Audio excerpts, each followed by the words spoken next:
খবরে দেখলাম পশ্চিমবাংলার মুর্শিদাবাদ জেলার বহরমপুরে একটি বেসরকারি হসপিটালে প্রায় 2.5 বছর ধরে একটি নার্স ডিউটি করছিলেন। হঠাৎ তার হিজাব পরার কারণে তাকে বরখাস্ত করা হয়েছে, অর্থাৎ চাকরি থেকে তাকে চাকরিচ্যুত করা হয়েছে, চাকরি থেকে বাদ দেওয়া হয়েছে। আমি ভেবে অবাক হচ্ছি আমরা কোন রাজ্যে বসবাস করছি। একজন নার্স, তার কাজ হচ্ছে ডিউটি করা, যতটুকু ডিউটি হওয়ার আছে করবেন, পরিষেবা দেবেন। সে হিজাব পরে থাকলো, বা মাথায় সিঁদুর থাকলো, বা হাতে শাঁখাপালা থাকলো, এটা ম্যাটার করে না। এইগুলো যদি আমার মনে খোলানো হয়, মানে সে শাঁখা সিঁদুর হোক, শাঁখাপালা হোক বা হিজাব হোক, তাহলে তার ধর্মীয় আচরণে বাধা দেওয়া হচ্ছে। আমরা কোন রাজ্যে বসবাস করছি? এই দিন দেখার জন্য কি সংখ্যালঘু মুসলিম সমাজের মানুষেরা, ধর্মনিরপেক্ষ সমাজ মানুষেরা তৃণমূলকে ক্ষমতায় তৃতীয়বারের জন্য এনেছিল?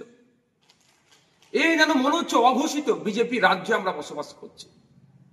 কখনো ওয়াকফ আন্দোলন করতে গেলে আটকানো হচ্ছে, কখনো তিলোত্তমার বিচার ঠিকঠাক বিচার চাইতে গেলে মিথ্যা মামলা দেওয়া হচ্ছে।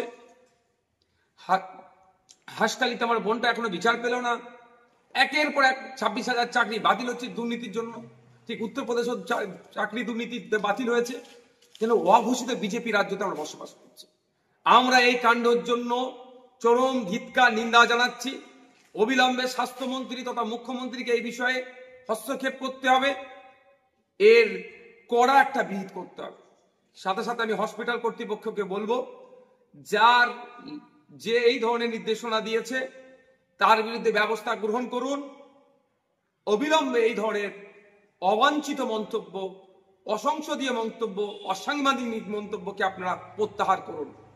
কারণ ক্লিনিক্যাল এস্টাবলিশমেন্ট অ্যাক্টে কোনো জায়গায় উল্লেখ নাই যে হিজাব পরে ডিউটি করতে পারবেন না একজন নার্স, বা শাখা পরে পালা পরে ডিউটি করতে পারবেন না, এই ধরনের উল্লেখ নাই।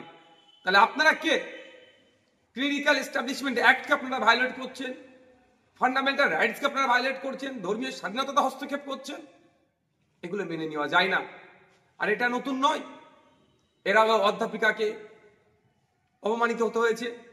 মাননীয় মুখ্যমন্ত্রী যেখানে নিজে হিজাব পরে ভোট চাইতে চলে যাচ্ছেন, সেখানে একজন হিজাব পরে তার কর্মক্ষেত্রে তার এই স্বাধীনতাটুকু নাই কেন? ঠিকঠাক করে কাজ করতে পারছে, তাকে চাকরিচ্যুত হতে হচ্ছে। এই অন্যায় মেনে নেওয়া যাবে না।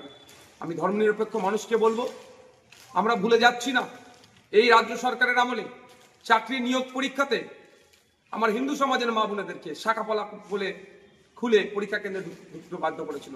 নওশাদ সিদ্দিকী তখনও প্রতিবাদ করেছে। এখন মুসলিম সমাজের একটি মহিলাকে হিজাব পরার জন্য চাকরিচ্যুত করেছে, তার জন্য প্রতিবাদ করছে।